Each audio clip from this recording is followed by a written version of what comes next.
Magandang araw! Maligayang pagbabalik sa aking channel! Sa araw na ito ay magkakaroon tayo ng tutorial patungkol sa ECRA, Electronic Class Record Automation Helper.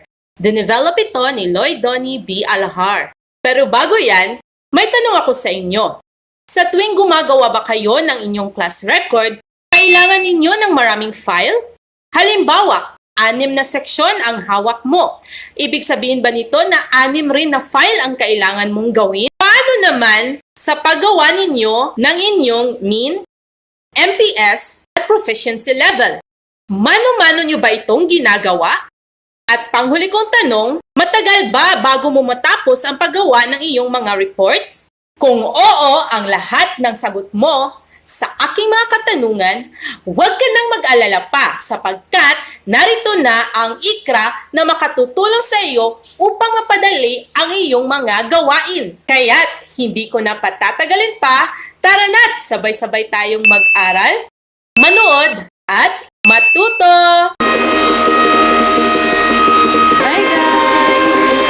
Kaya ko babalik sa aking channel. Una, kailangan mong kunin ang files na isinend sa iyo sa iyong email. So, pumunta ka sa iyong email. Nakikita mo to, kailangan mo yang i-download. I-click mo lang yung button ng download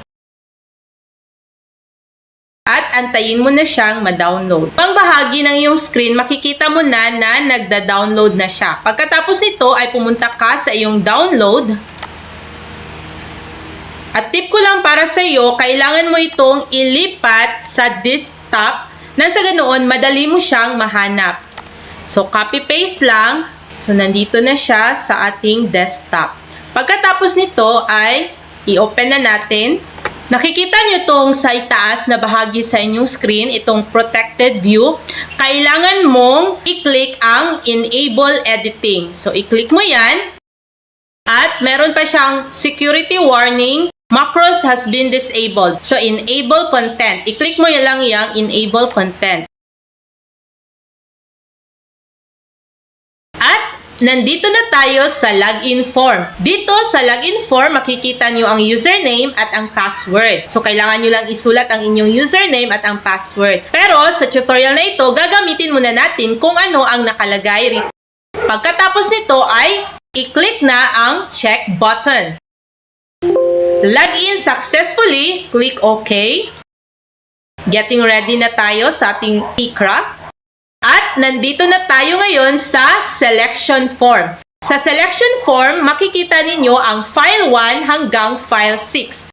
Ang file na ito ay ang seksyon na iyong hinahawakan. So hanggang 6 na seksyon ang kayang i-accommodate ng ICRA. So, pipili lang tayo kung anong file ang bubuksan natin. File 1, pag napili mo na yan, click Open at dadalhin ka na ngayon sa main form. Sa main form, narito ang input data for e-class record. Kailangan lang natin itong lagyan ng mga data. Nandito rin yung date at time. At sa ibaba naman ang mga buttons na kailangan mong i-click. Dahil meron na itong nakalagay na region, district, school ID, division, at school name, so school year tayo magsisimula. I-click lang natin yung drop-down button, 2021-2022. Grade level, pumili ka lang. Dahil ako ay grade 10, so pipiliin ko ang grade 10. Section, ilalagay ko Bangkal. Subject, so pipili ka lang sa mga nakalagay rito. Dahil ako ay nagtuturo sa Filipino, so i-click ko ang Filipino. Kung hindi ka naman nagtuturo ng TLE, so leave blank na lang itong specialization. Ngayon, dumako tayo sa teacher's name. Kung ikaw ay lalaki at meron kang suffix, so pumili ka lang rito. At huwag kaliligtaan na i-click ang iyong gender. Pagkatapos ay i-click mo na ang Save. Saved successfully, click OK. At makikita mo na sa itaas na bahagi ng iyong screen ang Good Morning, Ma'am Feli. Nakalagay na yung iyong pangalan sapagkat na-fill up na natin yung teacher's name. At mayroon siyang greetings na good morning. Kung umaga, yung iyong pagbubukas ng file na ito. Pero kung gabi, ang malalagay naman dyan ay good evening. So kung ikaw ay lalaki, so sir. ang malalagay dyan. Pero dahil ako ay babae, so ma'am ang nakalagay. Pagkatapos rito, ay pwede na nating i-click ang Students button. So, nandito na tayo sa Students form, kung saan makikita natin ang grade and section. Dahil nilagay ko kanina yung section ko na bangkal, so automatic ko na siyang mayroon ng section na nakalagay. Then, student. So, kailangan lang natin i-fill up ito. Click save at makikita na natin rito sa right side ng ating screen yung mga pangalan na ating na-fill up. Then, meron din ang home button, written works button, performance task button, at meron din tayong button ng delete. So, susubukan natin yan maya-maya. So, magsimula tayo sa pag-type ng pangalan ng estudyante. So, ang nakalagay dyan, first name, middle name, last name. Dahil itong Apple ay babae, so i-click lang natin yung female at click save. At automatiko na itong makikita natin sa female side or female na table. Next. Ipagpalagay natin na junior yan. Click male, click save. Mag-type pa tayo ng isa pa. Kung mapapansin ninyo, automatic kong naka-alphabetical order na yung mga pangalan. So, hindi na natin kailangan pang i-alphabetize. So, mag-type pa tayo ng isa pa. Halimbawa, si Vicente Leandre, mali ka ng pagkakasulat ng kanyang apelyido. Gagawin mo ay highlight, i-click mo lang itong kanyang pangalan at click delete button. At automatiko na siyang mawawala. Malalagay rin dito sa ibabang bahagi, last name deleted. So, dinilit mo si Leandre. Then, meron din nakalagay rito, last name added. So, mag-add pa tayo ng isa pa.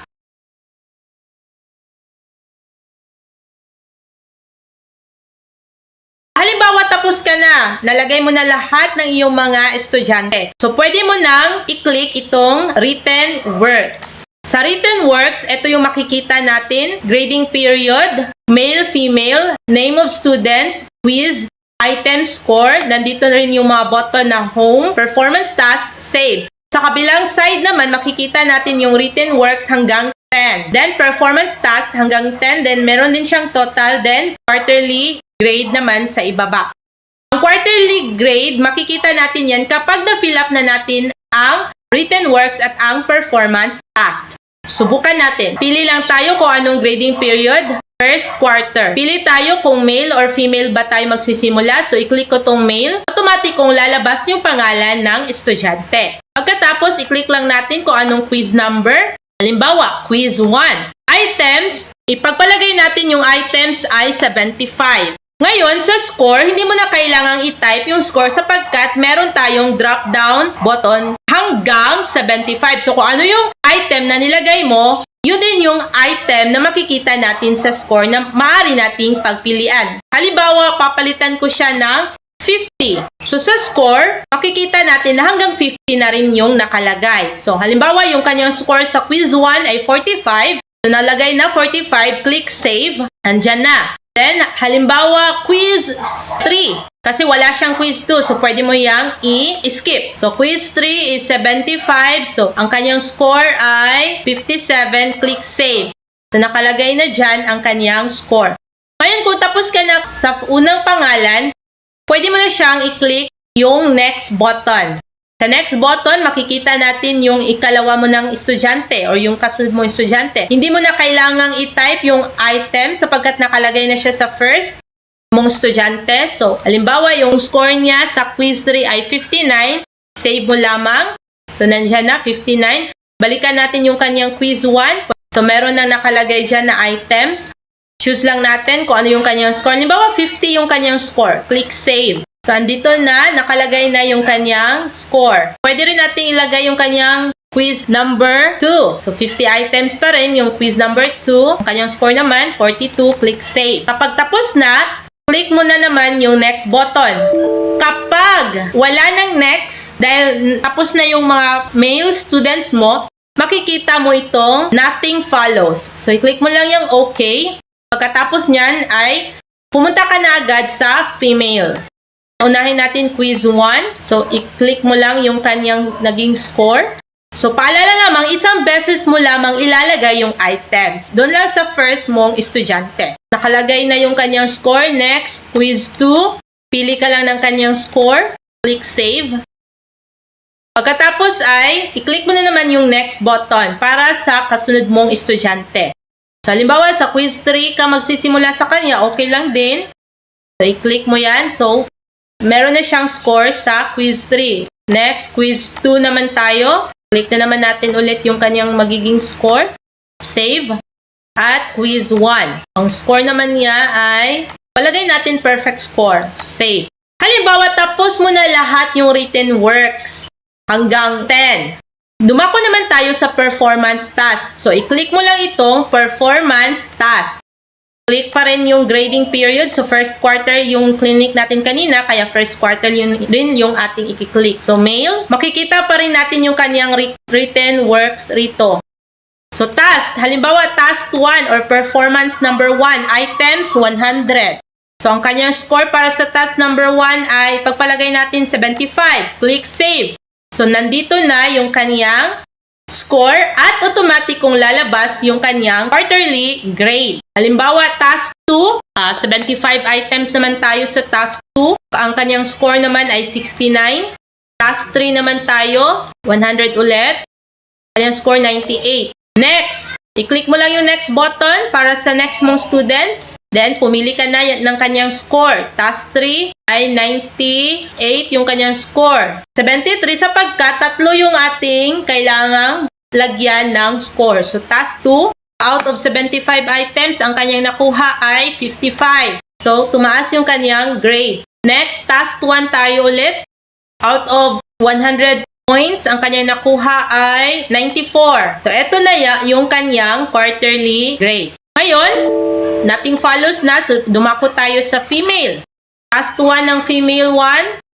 Halimbawa, 95 yung kanyang score. So, automatic yung kanyang grade ay 74. Pero task 1 pa lang naman yan. Next, task number 2, 75 items. Ang kanyang score ay 70. Tumaas na yung kanyang grade. Task 3, 100 items. Ang kanyang score ay, pagpalagay natin, 50 lang yung kanyang nakuha. Next tayo na student. So, ganito na yung gagawin ninyo sa lahat ng inyong mga estudyante. Ang dali lang, di ba? Hindi na natin kailangan i-type yung kanyang score sapagkat pipiliin lang naman natin. Meron naman siyang drop-down button. Punta tayo agad sa kanyang score. Halimbawa, yung kanyang score, 84. Ngayon, tapos mo na yung kanilang written works, performance task, at mayroon na rin silang quarterly grade. Balik tayo sa home. So, i-click mo itong home button. Ngayon, gusto mo makuha yung kanilang e-class record, MPS, proficiency level, i-click mo itong reports. Dadalhin ka ngayon sa reports form. So, i-click natin grading period first quarter. Nandito kung ano yung dapat mong piliin, kung ano yung gusto mong buksan. Meron tayong e-class record, master list, ranking, MPS, mean, at saka failure rate, proficiency level, at item analysis. Halimbawa, gusto mong buksan ang MPS. So, i-click mo lang itong mean, MPS, at meron kang pagpipilian. Either i-print mo or i-export. Susubukan natin yung export ngayon. So, export. Kailangan mo lagyan ng Excel file. Halimbawa, 1 lang yung ilalagay ko. Pagkatapos niyan ay click export button. Exporting na siya. Paalala lamang kung saan mo pala inilagay yung iyong ikra na file, doon mo rin makikita yung file na iyong in-export. So, dito sa ating desktop, makikita mo na may nakalagay na 1. So, narito na ang ating mean MPS para sa first quarter. So, makikita mo dyan, Filipino, 2 male, 2 female, so 4. Pagkatapos ay nandito na yung kanilang highest possible score which is 100. Dahil bagong normal, wala tayong assessment. So, automatic na yung kanilang grade, ang kanilang possible makukuha na grade is 100. So, 100 yung nakalagay dyan. So, nandito na rin yung kanyang MPS at saka yung kanyang mean. Huwag mo siyang i-exit dahil may exit lahat ng file. So, i-click mo lamang yung minimize sa itaas. Ngayon, pagkatapos niyan, gusto mo naman kunin yung kanyang proficiency level. So, i-exit mo lang yon, select again, grading period, at i-click mo yung proficiency. Meron ka pa rin pagpipilian, either print or export. Kung print yung pipiliin mo, copies, so halimbawa 2 copies, paper size, so meron lang dito long, short, at A4. Hindi mo na kailangan pang i-drag para ma-fit siya sa paper size na gusto mo. Naka-automatic na ito. So kung long, fit na siya, yung file fit na siya agad sa paper na long. Cancel. So gusto natin i-export. So click export. Na halimbawa, 1 pa rin yung nilagay mo. Ang mangyayari kapag i-click mo itong export, sasabihin niya, name of the Excel file already exists. So change. So click OK. Kailangan mo palitan yung kanyang file name. So halimbawa, 2. Yung ilalagay ko export. So nandito na siya. Automatic na siya, di ba? So hindi mo na kailangan pang magbukas pa ng ibang file para lamang gumawa ng iyong proficiency level, MPS. Huwag mo lang siyang i-exit. Click lamang yung minimize na button sa taas. Cancel. Halimbawa, gusto mo naman kunin yung kanyang ranking. So, click mo lamang tong ranking. Export. Nasa file 3 na tayo. So, click export. So, sa first quarter, male at saka female. So, nakarank na siya according sa sino yung may mataas na grade. Cancel natin ulit. First quarter, gusto mo naman kunin yung item analysis. So, sa item analysis, pili ka lang ng grading period. Hindi mo na kailangan pa isulat muli ang kanyang section at saka class size dahil nandyan na. Then, test number 1. So, i-click mo lang like ilang estudyante ang nakakuha sa test number 1. Halimbawa, 4. So, click save. So, nandyan na siya. Automatic na lalabas yung kanyang analysis. Kung gusto mo naman na palitan, click mo lang itong clear. Automatic kung mawawala yung iyong nilagay na data kanina. Halimbawa, gusto mo na, random. So, i-click mo tong random. Indicate mo na natin yung kanyang grading period. I-click mo itong random. Sa random, hindi mo na kailangan isa-isahin pa hanggang 60 items. Kailangan mo lamang ilagay lowest possible number of students that got the correct answer. Halimbawa, 1. Then, ang highest possible number of students na nakakuha ng tamang sagot ay 4. I-click mo yung 4 at click itong check button. Automatiko na siyang mag-randomize na yung kanyang pag-a-analyze sa item. So, hindi mo na kailangan ng naisa-isahin pa. Yun ay kung nagmamadali ka. Pero, kung hindi naman, pwede mo siyang isa-isahin. Pagkatapos niyan, export natin, file name, lagay natin 4. At nandito na siya. O, diba? Ang dali lang. Cancel.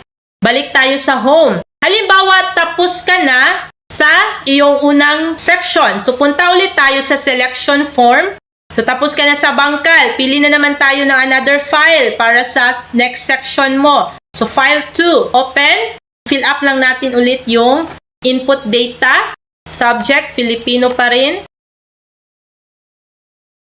At click save. Save successfully. So, ganun pa rin yung ating gagawin sa ginawa natin kanina. So, students. So, limbawa, Tarpolano, Concio, Ramos, the third. Gender, male. Save natin. Tarpolana, Concio, Ramos. Limbawa lang itong mga names na nilalagay ko rito, ha. So, ipagpalagay natin tapos na. So, diretso na tayo agad sa written works. So, pili tayo first quarter, male, quiz 1, item, 50, score. Pili tayo ng kanyang score. 45, click save. Quiz 2, 75. Yung kanyang item, ang kanyang score naman ay 52. Click save. Punta tayo sa nothing follows na. So, female naman tayo. Quiz 2, ang kanyang score naman, pili lang tayo rito. Halimbawa, 74. Isa lang yung kanyang mali. Balikan natin yung quiz 1. Score niya is 48. Tapos na tayo sa written works. Doon naman tayo sa performance task. Performance task. Grading period. Male. Task 1, 100 items. Pagpalagay natin yung kanyang score ay 95. Click save. So, automatic na yung kanyang marka. Halimbawa, isang task lang para sa first quarter. So, pumunta na tayo sa female. Task 1 niya ay, palagay natin 95. So, automatic yung kanyang grade is 97. Balik tayo sa home. Kunin natin yung reports para sa section na to. So, first quarter, mean MPS niya. Export ulit tayo, 5. Pero pwede nyo nang hindi export ha. Pwede nyo agad nyo na itong i-print. Para hindi masyadong marami yung file na bubuksan mo, saka mo na lamang buksan itong mga reports kapag natapos mo na lahat ng iyong section. So makikita natin dito na nandito yung section mo kanina at yung ikalawang section na iyong ginawan ng marka. So nandito na siya. Yan lamang, ang dali lang, di ba?